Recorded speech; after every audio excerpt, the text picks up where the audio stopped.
Hello friends, இப்போ பார்த்தீங்கன்னா எல்லாருமே டெக்னிக்கல் எக்ஸாம் வந்து ப்ரிப்பேர் பண்ணிகிட்டு இருக்கீங்க. அதில் வந்து பார்த்தீங்கன்னா ஜென்ரல் ஸ்டடீஸில் வந்து மேக்ஸ் டாபிக் வந்து ரொம்ப இம்பார்ட்டன்ட். அந்த 25 மேக்ஸ் கொஸ்டின்ஸ்க்கு நீங்கள் நிறைய ப்ராக்டிஸ் பண்ணால் மினிமம் ஒரு 500 கொஸ்டின்ஸ் வந்து சால்வ் பண்ணிவிட்டு எக்ஸாம் போய்ட்டு அணுகி பாருங்கள். டெஃபினட்டாக 22+ வந்து நீங்கள் சரியாக போகிறதுக்கு ஆன்சர்ஸ் வந்து நிறைய பாசிபிலிட்டி இருக்குது. ஸோ இப்போ பாருங்கள், நம்ம இதுக்கு முன்னாடி நடந்த ப்ரீவியஸ் இயர் டிபார்ட்மெண்ட் எக்ஸாமோட கொஸ்டின் பேப்பர் எடுத்து ஒன்று சால்வ் பண்ணி கொடுத்துட்டு இருக்கேன். இப்போ பாருங்கள், இந்த கொஷின்ஸ் வந்து என்ன கொடுத்துறாங்க பார்த்துலாம். A1, C3, F6, J10, so என்ன இருக்குது 15. அடுத்து வந்து என்ன நம்பர் வரும்னு கேட்டுக்கிறாங்க. ஸோ இது வந்து என்ன லாஜிக்கல் இருக்குன்னு ஃபஸ்ட்டு உங்களுக்கு தெரியணும், சரிங்களா? இப்போ பார்த்தீங்கன்னா ஏபிசியில் பார்த்தோன்னா ஏ வந்து ஃபஸ்ட் லெட்டர், ஸோ அதனால் 1 கொடுத்துறாங்க. அப்புறம் பார்த்தோன்னா இங்கே என்ன இருக்குது, சி வந்து பார்த்தோன்னா 3ஆவது லெட்டர், அப்போ 3 கொடுத்துறாங்க. அடுத்து பார்த்தோன்னா எஃப்ன்ட்டு பார்த்தா 6 லெட்டர், ஸோ 6 கொடுத்துறாங்க. ஜே வந்து பார்த்தா 10th லெட்டர் 10ன்னு கொடுத்துறாங்க. அப்போ ஓன்னு பார்த்தா 15 லெட்டர் 15 கொடுத்துறாங்க. So what is the difference? இதுக்கான டிஃப்ரென்ஸ் பாருங்கள். 2வது லெட்டருக்கு தான்ல, ஸோ இங்கே பாருங்கள் 2, இங்கே டிஃப்ரென்ஸ் எனக்கு 2. அதே 3வது லெட்டர்ஸ்க்குனால, ஸோ கண்டிப்பாக என்னோட டிஃப்ரென்ஸு 3. அதே 4வது லெட்டர்ஸ்னால் நீங்கள் டிஃப்ரென்ஸ் வந்து 4 இருக்குது. இங்கே 5வது லெட்டர்ஸ்க்குனால இங்கே 5. அப்போது 6வது லெட்டர்ஸ் கண்டிப்பாக என்ன இருக்கும், இங்கே 21 இருக்கும். கண்டிப்பாக என்னோட டிஃப்ரென்ஸ் 6 தான் இருக்கும். அப்போது O MNO P Q R S T U, சரிங்களா? இங்கே பாருங்கள் 1 2 3 4 5 6, 6வது லெட்டர் 21, சரிங்களா? அப்போது இங்கே யூ இருக்கும், 21 தான் ஆன்சர், சரிங்களா? ஆப்ஷன் ஏ தான் சரியான விடை. அதுதான் இங்கேயும் கொடுத்துருக்காங்க, சரிங்களா? ரொம்ப கேர்ஃபுல்லாக அணுகணும், சரிங்களா? ஓகே, அடுத்த கொஷின்ஸ் பாருங்கள். ரொம்ப எளிமையான கொஷின் இது. அடுத்து பாருங்கள், 148வது கொஷின்ஸ் என்ன இருக்குன்னு பாருங்கள். இரு நபர்களின் வயதுகளின் விகிதம், 2 பேருடைய வயசுடைய ரேஷியோ வந்து கொடுத்துறாங்க. விகிதம் வந்து 1:3, 1:3. வயதுகளின் பெருக்கல் பலம் வந்து 48 சொல்லிட்டாங்க. இதனுடைய பெருக்கல் பலம் வந்து எவ்வளோ, 48ன்னு சொல்லிட்டாங்க. அப்போ இது தெரியாதுல்ல, அப்போ நான் அன்னோன் வேல்யூஸ் ரேஷியோ தான். அப்போ இது எல்லாத்துக்கும் நம்ம பார்த்தீங்கன்னா, ஸோ என்ன பண்ணலாம், எக்ஸ் நம்ம யூஸ் பண்ணிக்கலாம், சரிங்களா? அப்போ எக்ஸ்னு யூஸ் பண்ணால் எக்ஸு பெருக்கல் இது 3x = 48, சரிங்களா? அப்போ இது ரெண்டுத்தையும் நம்ம ஃபர்தராக மூவ் பண்ணால் 3 அப்போ x × x x², இங்கே 48. ஸோ இது ஃபர்தராக நீங்கள் சால்வ் ஒரு முறை, இது 16 முறை இருக்கும், சரிங்களா? நீங்கள் என்ன பாருங்கள், 3 × 16 48, 30 + 6ன்றதால ஒரு 18, அப்போ 48. அப்போ x² = 16 கிடச்சிருக்கு. அப்போ x நம்மளுக்கு என்ன கிடைக்கும், 4ன்னு கிடைக்கும், சரிங்களா? ஞாபகம் வச்சுக்கணும். அதுக்கப்புறமா எனில் அவர்களின் வயதுகளின் வித்தியாசம் கேட்குறாங்க. இப்போது எக்ஸுக்கு 4னா இவங்களுக்கு என்ன இருக்கும், 12 இருக்கும். ஏன்னா x, 3x. அப்போ எக்ஸுக்கு 4னா இது 3ஆல் பெருக்கணும், 12. அப்போது வயதினுடைய வித்தியாசம்னா என்ன பாருங்கள், இதுக்கான டிஃப்ரென்ஸ் 8 வருஷம். இதே அவங்க கூடுதல் கேட்டாங்கன்னா 16, சரிங்களா? வயதினுடைய பெருக்கல் பலன் கேட்டாங்கன்னா, ஸோ அந்த மாதிரி. இல்லை யாருக்கு அதிகமாக வயசாகிருக்கணும்னு கேட்பாங்க, யாருக்கு ரொம்ப குறைவாக வயதாகிருக்கும் அப்படின்னு கேட்பாங்க. ஸோ நல்லா புரிஞ்சுட்டு ஆன்சர் பண்ணுறது ரொம்ப இம்பார்ட்டன்ட். ஒரு கொஷின்ஸ் எடுத்துன்னு நீ அதோட ரிலேட்டாக என்னென்ன கொஷின்ஸ் எல்லாம் பாசிபிலிட்டி இருக்குது கேட்கறதுக்கு அப்படின்னு சொல்லிட்டு கொஞ்சம் அனலிசிஸ் பண்ணி நீங்கள் படிச்சிங்கன்னா டெஃபினட்டாக 23+ நீங்கள் மார்க்ஸ் வந்து வாங்கிறதுக்கு நிறைய பாசிபிலிட்டி இருக்குது மேக்ஸில் மட்டும், சரிங்களா? ஓகே, அடுத்த கொஷின்ஸ் பாருங்கள் என்ன இருக்குது. அப்போ இதுக்கான ஆன்சர் வந்து ஆப்ஷன் சி தான் சரியானுடைய 8. வயதினுடைய வித்தியாசம் வந்து பார்த்தோன்னா 8 ஆண்டுகள். அடுத்து பாருங்கள், 149 கொஷின்ஸ். இது பார்த்தோன்னா டைம் அண்ட் ஒர்க்கில் இருக்கக்கூடிய மிக இம்பார்ட்டண்டான கேள்வி, சரிங்களா? இந்த கொஷின்ஸ் வந்து எப்படி அணுகிறதுன்னு பாருங்கள். 180 மீட்டர் நீளமுள்ள, என்னது 180 மீட்டர் நீளமுள்ள ஒரு பாயினை 15 பெண்கள் 12 நாட்களில் செய்தனர். ஒரு 180 மீட்டர் லென்த் இருக்கிற ஒரு பாய் மேட்டு 15 கேர்ள்ஸு, அதாவது 15 பெண்கள் 12 நாட்களில் அந்த ஒர்க்கை முடிக்கிறாங்க, சரிங்களா? அப்படி இருக்கும்போது 512 பாய், அதாவது 512 மீட்டர் நீளமுள்ள ஒரு பாயினை 32 பெண்கள் செய்ய எத்தனை நாட்கள் ஆகும் கேட்டுக்கிறாங்க, சரிங்களா? ஸோ இதை வந்து எப்படி நம்ம சால்வ் பண்ணுறது பார்க்கலாம்.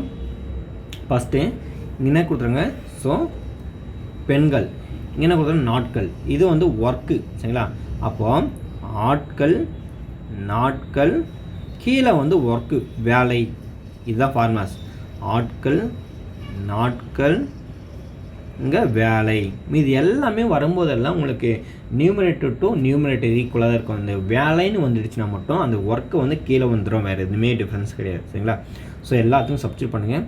ஆண்கள், அதாவது ஆட்கள்னு எவ்வளோ 15, நாட்கள் வந்து எவ்வளோ 12. இதுதான் ஃபார்முலான்னு சொல்லிட்டு நான் சரிங்களா.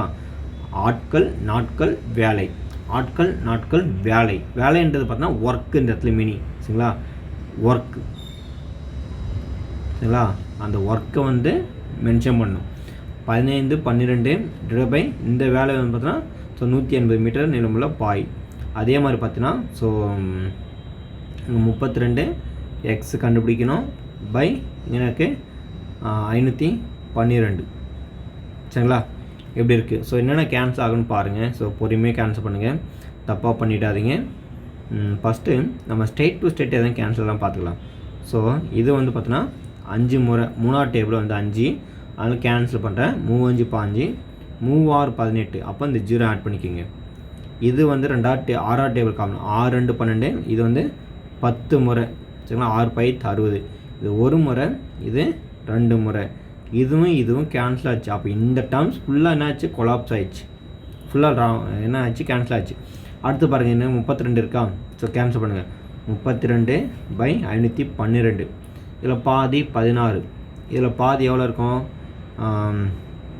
256 வருமா, 256 சரிங்களா. 250 500 6 12, அப்போ 512 வந்துடும். 16உடைய பர்ஃபெக்ட் ஸ்கொயர் என்ன அது நமக்கு தெரியும், 256. அப்போ இது 1 முறை, இது 16 முறை. அப்போ எக்ஸ் இஸ் ஈக்குவல் டு இந்த டிவைட் வந்து ஈக்குவல் டு ஆப்போசிட்டாக போச்சுன்னா மல்டிப்ளை ஆகிடும். அப்போது 16 சரிங்களா. அப்போது 16 நாட்களில் அந்த ஒர்க்கை முடிச்சிடுவாங்க. ஆப்ஷன் ஏ தான் சரியான விடை. பாருங்கள், ரொம்ப ரொம்ப எளிமையான கொஷின் தான். நான் திருப்பம் சொல்லிடுறேன். இதில் பேஸ் பண்ணி பார்த்தோன்னா இது செயின் ரூல் அப்படி சொல்லுவாங்க. 2 வேல்யூஸும் சேமாக இருந்து ஆர் 2 வேல்யூஸும் இப்படி இன்க்ரீஸ் ஆனாலும் சரி டிக்ரீஸ் ஆனாலும் சரி, இந்த மாதிரி இருந்தால் நீங்கள் என்ன பண்ணணும், கிராஸ் மல்டிப்ளை பண்ணணும். 1 இன்க்ரீஸ் ஆகிட்டு 1 டிக்ரீஸ் ஆனாலும் சரி, இது வந்து ஸ்டேட் டு ஸ்டேட் மல்டிபிள் சொல்லுவாங்க சரிங்களா. டைரக்ட் வேரியேஷன் இன்வர்ஸ் வேரியேஷன் அப்படி சொல்லுவாங்க சரிங்களா. ஸோ அதையும் அதுக்கப்புறம் பார்த்தோன்னா ஒரு சில ஃபார்மாஸ் எல்லாம் இருக்குது. நீங்கள் டைம் அண்ட் ஒர்க்கில் ரொம்ப டெப்த்தாக படிப்பீங்க. அதில் முக்கியமான ஒரு கொஷின்ஸ் வந்து இந்த கொஷின்ஸ் சரிங்களா. சரி, அடுத்த கொஷின் பாருங்கள். 150 கொஷின் இருக்குது. இது ரொம்ப ரொம்ப ரொம்ப முக்கியம் சரிங்களா. பர்சன்டேஜ் நீங்கள் அப்படி எடுத்துக்கினாவே ஜென்ரலாக நிறைய கொஷின் வந்து நீங்கள் ப்ராக்டிஸ் பண்ணால் தான் ஆன்சரே நல்லா போட முடியும் சரிங்களா. நான் ஒரு சில கொஷின் தான் சார் நான் சால்வ் பண்ணியிருக்கேன், எக்ஸாமில் போய்ட்டு மார்க் மேக்ஸில் வரல சார்னா எப்படி வரும் உங்களுக்கு. ஸோ ஒரு எக்ஸாம்னால் நல்லா டார்கெட் வச்சுக்கணும். ஒரு 500 கொஷின் நான் சால்வ் பண்ணிட்டு போகணும். அப்படி இருந்தால் தான் ஒரு நல்ல ஒரு அபிப்பிராயத்தில் போய் நல்லா மேக்ஸ் வந்து ஹேண்டில் பண்ண முடியும். அதை விட்டுட்டு நீங்கள் படிக்கிறதே அரைகுறையாக படிச்சுட்டு போனால் எப்படி சரிங்களா. மேக்ஸுக்கு 25க்கு 25 அவுட் ஆஃப் கண்டிப்பாக வாங்கினா நீங்கள் மினிமம் 500 மாடல் கொஷினை சால்வ் பண்ணி பாருங்கள். கண்டிப்பாக நான் சொல்கிறேன் 23க்கும் மேற்பட்ட வினாக்களை வந்து சரி செய்வீங்க சரிங்களா. அதனால் கொஞ்சம் மேக்ஸ் வந்து ஸ்பீடோடு ப்ராக்டிஸ் பண்ணால் தான் உங்களுக்கு வரும் சரிங்களா. சரி, அடுத்த கொஸ்டின் பாருங்கள். ஒரு மாணவர் 31% மதிப்பெண்களை பெற்று 12 மதிப்பெண்கள் குறைவாக பெற்றதால் தேர்ச்சி பெறவில்லை. தேர்ச்சி பெற 35% மதிப்பெண்கள் தேவையெனில் தேர்வினுடைய மொத்த மதிப்பெண்கள் எவ்வளவு கேட்குறாங்க. நல்லா புரிஞ்சுக்கணும். ஒரு ஸ்டூடெண்ட்டு 31% வந்து மார்க் வந்து வாங்கி இருந்த போதிலும் 12 மார்க்கால் அவர் என்ன பண்ணிட்டார், ஃபெயில் ஆகிட்டார். அப்போது மார்க் வந்து பார்த்தோன்னா அவர் பாஸ் ஆகணும்னா 35% வந்து மார்க்கு மினிமம் தேவை அப்படி சொல்லியிருக்காங்க. அப்போது அந்த எக்ஸாமுடைய டோட்டல் மார்க் வந்து எவ்வளோ இருக்கும் அதை கண்டுபிடிக்க சொல்லியிருக்காங்க சரிங்களா. சரி, இப்போ பார்த்தீங்கன்னா 12 மார்க்கில் லாஸ் ஆகிடுச்சுல்ல. அப்போ 31% வாங்கியிருக்காரு, இங்கே 35 வாங்கியிருக்கணும். அப்போ இதுக்கான டிஃப்ரென்ஸ் பார்த்தீங்கன்னா 35 - 31. ஸோ இதோட டிஃப்ரென்ஸ் 4% வந்து இருக்குது. இந்த 4% மார்க் தான் எவ்வளோ, 12. ஏன்னா 12 மார்க்கில் வந்து ஸோ லாஸ் ஆகிட்டார், ஃபெயில் ஆகிட்டார். அப்போ 1%ன்றது எவ்வளோ இருக்கும் இந்த இடத்துல, 3. ஏன்னா 12/4, அப்போ சால்வ் பண்ணால் 3. அப்போ 1% மார்க் வந்து எவ்வளோ, 3 மார்க். அவங்க எவ்வளோ கேட்குறாங்க, ஓவரால் தேர்வுடைய மொத்த மதிப்பெண்கள் 100. அப்போது 100% தான் மொத்தம். அப்போது இது 3ஆல் மல்டிப்ளை பண்ணால் ஸோ 300. அப்போது அந்த தேர்வுடைய மொத்த மதிப்பெண்கள் எவ்வளோ இருக்கும், ஸோ 300 தான். ஆப்ஷன் ஏ தான் சரியான விடை. அந்த தேர்வுடைய மொத்த மதிப்பெண்கள் 300 சரிங்களா. ரொம்ப ரொம்ப எளிமையான கொஸ்டின் தான். சரிங்க ஃப்ரெண்ட்ஸ், இதனுடைய கண்டினியூட்டியெல்லாம் அடுத்த வீடியோவில் போய் பார்க்கலாம். ஸோ தொடர்ந்து விசிட் பண்ணி பாருங்கள், ரொம்ப ரொம்ப யூஸ்ஃபுல்லாக இருக்கும். நன்றி.